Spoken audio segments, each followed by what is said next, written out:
저는 할머니와 사는 동안에 할머니가 종종 구슬하러 다니셨던 것 같습니다.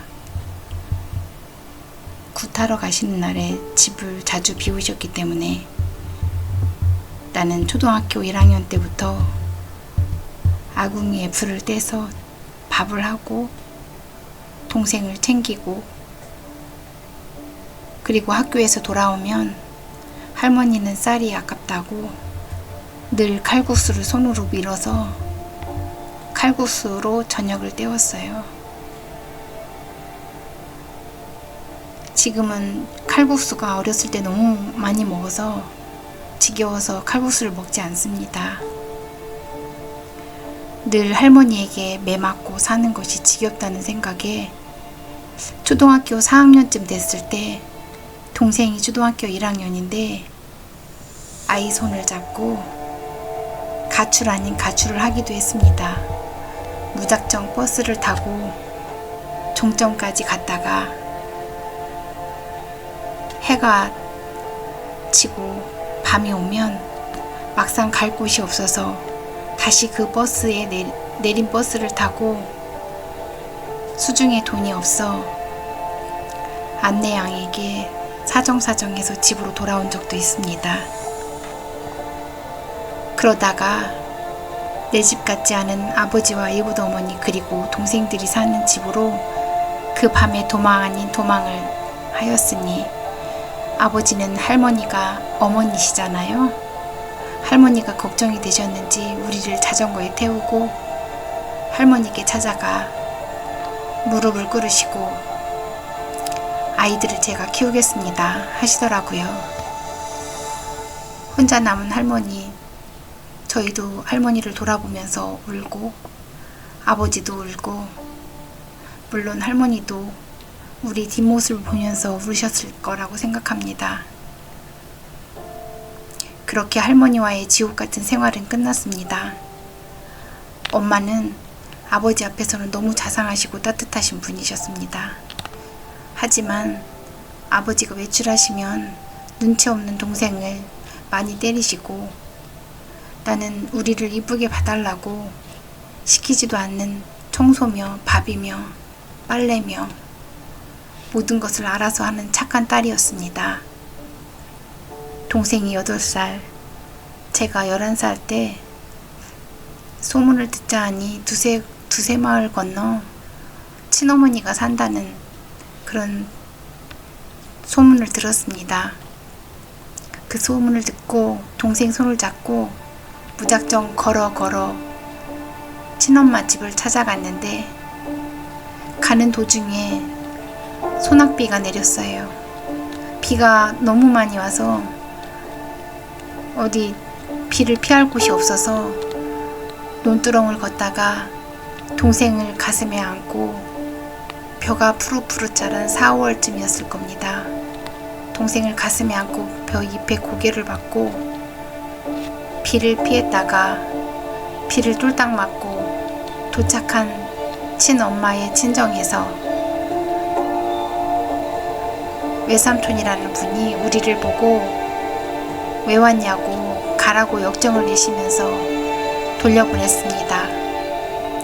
우리는 그냥 울며 돌아오는 그 시골길, 논두렁길, 벼가 푸릇푸릇 자란 4월, 5월, 지금도 그 기억이 아련하여 그 계절이 되면 가슴이 아프답니다. 이웃 아주머니들이 놀러 오시거나 아버지가 계신 날 빼고는 엄마 집에서도 늘 매를 맞았습니다.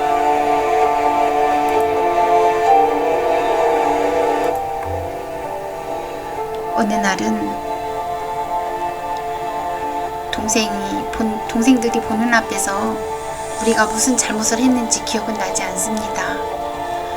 광목을 두드리는 다듬이 방망이로 친동생과 저의 다리를 마구 두들겨 패셨고, 나는 또 쩔룩거리며 집안일을 해야 했습니다. 아궁이 앞에서 훨훨 타오르는 저 불 아래 내 머리에 끄슬리고 내가 불타 죽었으면 했습니다.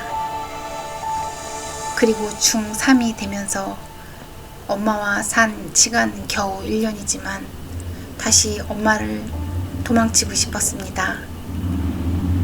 그래서 집과 떨어진 고등학교에 원서를 넣게 되었고, 시험을 보러 가는 날 엄마는 버스비를 달라고 하는 저에게 공장이나 가지 고등학교는 왜 들어가냐고 그렇게 폭언을 하시면서 버스비를 가게 바닥에 던져주셨습니다. 나는 그 동전을 말없이 주먹으로 꼭 쥐면서 다짐했습니다. 엄마 자식보다 더 잘 살고야 말겠다고. 그리고 집과 떨어진 고등학교를 자취를 하면서 학원비는 엄마에게 말도 할 수 없어서 장학금을 받을 수 있는 일은 무엇이든지 했습니다. 고등학교 때 전국 학생 기자를 하면 한 달에 2만원씩 받을 수 있었고, 학교 선생님들의 구두를 매일 아침 닦아드리면 한 달에 2만원 받아 이 돈으로 실업계 학원을 몇 과목 다니면서 열심히 공부했고 자격증도 땄습니다. 그리고 불교 학생회 부회장도 했습니다. 우리 고등학교는 불교재단으로 동국대학교 일본 유학으로 모든 친구들이 특혜를 받을 수 있는 기회가 많았습니다.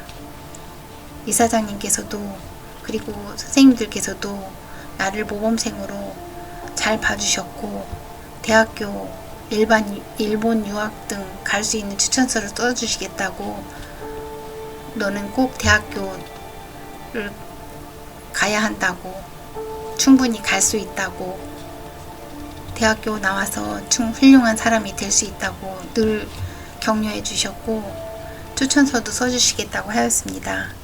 그러나 대학 입학을 앞두고 아직 엄마 집에서 생활하는 동생이 엄마와의 마찰로 가출을 밥 먹듯이 하고, 자살한다고 청산가리를 가방에 넣어 가지고 다니고, 방황하는 동생을 보살펴야 한다는 생각에 대학을 포기할 수밖에 없었습니다. 물론 엄마는 대학교 간다면 다리라도 분지를 그럴 뿐이셨습니다. 고등학교를 졸업하고 동생을 보살피며 둘이 살기 위해 빨리 사회생활을 하고 돈을 벌어야 한다고 생각했고, 가장 먼저 직장생활을 시작한 곳이 대전에 있는 제약회사에서 직장생활을 시작했습니다. 그때는 컴퓨터가 보편화되지 않아 영업부가 돌아오면 돈을 손으로 세고 밤 12시까지 모든 업무가 마치면 은행에서 돈을 가져가는 그런 시대였습니다. 6시 넘어서 회사에서 야근을 하면 매일 택시비를 5,000원씩 주기에 저는 제 업무가 아닌데도 다른 타인의 업무를 받아 야근 택시비를 받기 위해 밤마다 일을 했습니다. 그 5,000원씩 받은 택시비로 생활비를 하고 월급은 모두 엄마에게 갖다 드렸습니다. 엄마는 월급을 다 가져오면 모았다가 너 시집갈 때 다 해줄게. 그리고 월급을 갖다 드리는 날에는 유독 동생에게 잘해주셨습니다. 동생한테 잘해주길 바라면서 직장생활 하는 동안 엄마에게 돈 갖다 드리는 것이 즐거웠고, 돈을 사계절 신발이 비가 오는 날에는 바닥에 물이 들어올 정도로 그 신발 한 켤레로 1년을 나면서 돈을 아끼고 부엌도 없는 싼 방을 얻어 자취생활을 했습니다. 회사에서 준 밥 외에는 밖에서 밥을 사 먹을 줄도 몰랐고 사고 싶은 옷도 신발도 없었습니다. 그러는 동안 동생의 방황은 가출을 반복하면서 연락이 안 되면서 뉴스에서 끔찍한 사건들이 나올 때마다 가슴이 철렁철렁 했습니다. 동생을 데리고 살려고 경기도 부천으로 올라와 노력했지만 동생은 저에게 붙어 있으려 하지 않고 밖으로만 돌았습니다.